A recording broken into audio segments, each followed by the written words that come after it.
আসসালামু আলাইকুম। আমি এখন বানাবো খুবই সোজা দারুণ মজার একটা মুচমুচে পিঠা বলতে পারেন কিংবা বিস্কিটও বলতে পারেন। এর নাম বলে কুচি পিঠা। ডিম আর ময়দা দিয়ে তৈরি, খুবই সহজ তৈরি করা, কয়েক মিনিট মাত্র লাগে তৈরি করতে। বিকালে চায়ের সাথে খাইতে দারুণ মজা। যখন খুশি তখন ঝটপট বানিয়ে নিতে পারেন, তেমন কোনো স্কিলেরও দরকার হয় না যে পিঠা বানানোর জন্য মানুষের যে কিছু অভিজ্ঞতা লাগে, কোনো কিছুরই দরকার নাই। তো যে কেউ ওটা বানাইতে পারবেন। তো আসেন দেখি শুরু করা যাক। আমি এখানে 2টা ডিম নিয়ে নিছি। এর সাথে আমি সিকি কাপ মানে কোয়ার্টার কাপ চিনি দিব। চিনি কম বেশি এটা নির্ভর করবে হচ্ছে আপনাদের যার যার স্বাদের উপরে। এটা একটু হালকা মিষ্টি টাইপের হলে ভালো হয়। আর আধা চা চামচের মতো লবণ দিব। দিয়ে আমি একটু ফেটে তারপরে টেস্টটা দেখে নিতে পারেন যার যার পছন্দ মতো। আমি একটু ফেটে নিয়ে আগে এটাকে চিনিটা একটু মিশুক।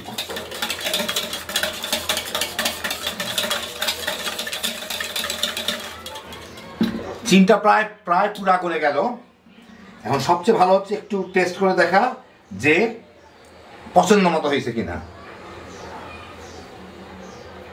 আমার পছন্দ মতো হয়েছে, আপনারাও দেখে নিন আপনাদের পছন্দ মতো হয়েছে কিনা। এটা একটু হালকা মিষ্টি হয় সেটাই বললাম আপনাদেরকে। এখন এর সাথে আমি ময়দা মিশাবো। এক একটা ময়দা এক এক রকমের হয়, আমি মেপে মিশাচ্ছি। 2টা ডিমে মিনিমাম 2 কাপ ময়দা যাবে। তো আমি এখানে 2 কাপ ময়দা দিয়ে দিব। এখন এটাকে এর সাথে মিলায় নিতে হবে। মিলায় একটা রুটি পরোটার মতো খামির করতে হবে। একটু শক্ত হইলে ভালো হয়। এখন বাকিটুকু আমি হাত দিয়ে মিলাই নিই।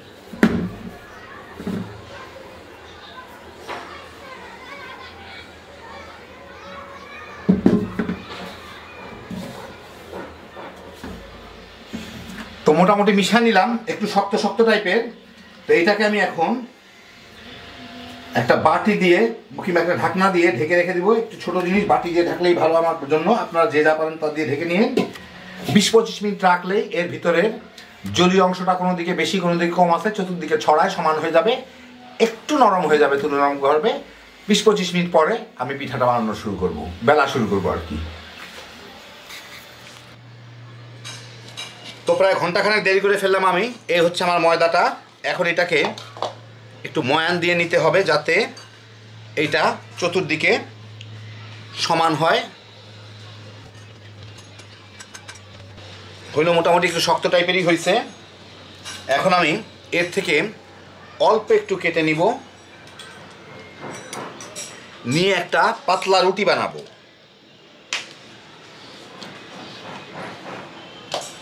ঢেকে রাখি আবার। এটা কিন্তু কোনো পানি ছাড়া ডিম দিয়ে তৈরি। আপনাদের যদি প্রয়োজন হয় তাহলে পানি দিয়ে নিতে পারেন, আমি দেই নাই, শক্তই থাক। তো আমি একটু ময়দা দিয়ে এখানে এটাকে বেলে পাতলা একটা রুটির মতো বানায় নিই।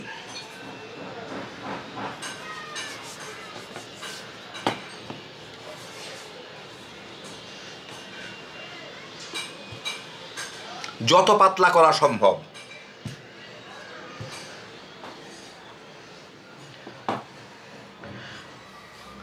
তো যতদূর সম্ভব পাতলা করে একটা বেলে নিলাম, যতটুকু পাতলা করা সম্ভব, তাহলে ভালো হয়। লম্বাটে করলে আরও ভালো হয়। সেটা এখন আটকাক, হ্যাঁ আটকায় আছে। এখন এর থেকে আমি এই পাশগুলো সমানভাবে ফেলে দিলাম।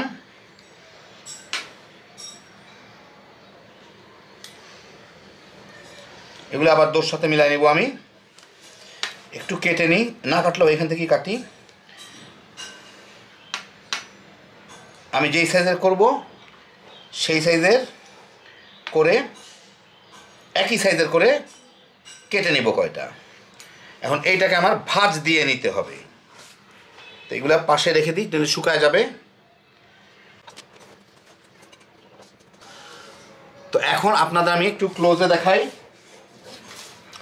এই যে দেখেন, এখন এইটাকে নিয়ে আমার এই দিক থেকে দেখাই, একটু বাদ দিয়ে এই জায়গাটায় এইভাবে করে শাড়ির মতো একটু কুচি দিয়ে নিতে হবে। কুচি পিঠা তো কুচি দিয়ে নিতে হবে। এই যে দেখেন কুচি দিয়ে নিলাম, কুচি দিয়ে নেওয়ার পরে এটাকে একটু টিপে দিতে হবে যাতে একসাথে হয়ে থাকে, পরে যাতে খুলে না যায়। এই যে দেখেন এইরকম হবে জিনিসটা। তো এরকম করে আমি সবগুলাকে করে নিব, যতদূর ছোট করা যায় তত ভালো, দেখতে সুন্দর লাগে আর কি। বাস এইভাবে করে নিব সবগুলাকে।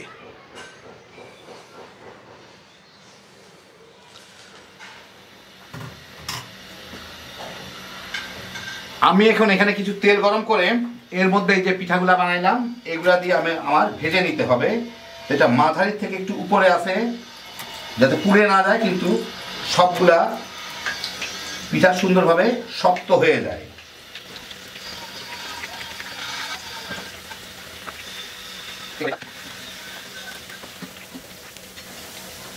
এখন এইগুলাকে আমার বাদামি করে ভাজতে হবে, কিন্তু খুব দ্রুত বাদামি করা যাবে না, এগুলা যাতে জলীয় অংশ না থাকে, কারণ পিঠাটা মুচমুচে হয়।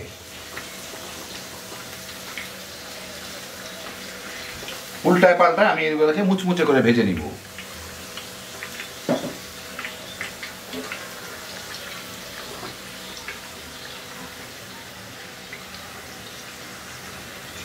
এইটা অনেক সময় একটু নৌকার মতো ফুলে উঠে, এই জন্য প্রায় এটাকে তেলের নিচে ডুবাই ডুবাই দিতে হবে, মোটা দিকটা বিশেষ করে, যাতে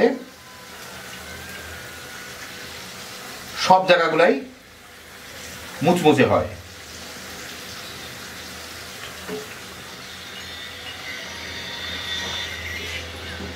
কিছুক্ষণের মধ্যেই দেখেন এটা বাদামি হয়ে গেছে, আর কোনো ফেনা উঠতেছে না তেমন, তার মানে এর ভিতরে আর জলীয় কোনো অংশ নাই। এখন এগুলাকে আমি তেল থেকে উঠায় নিব।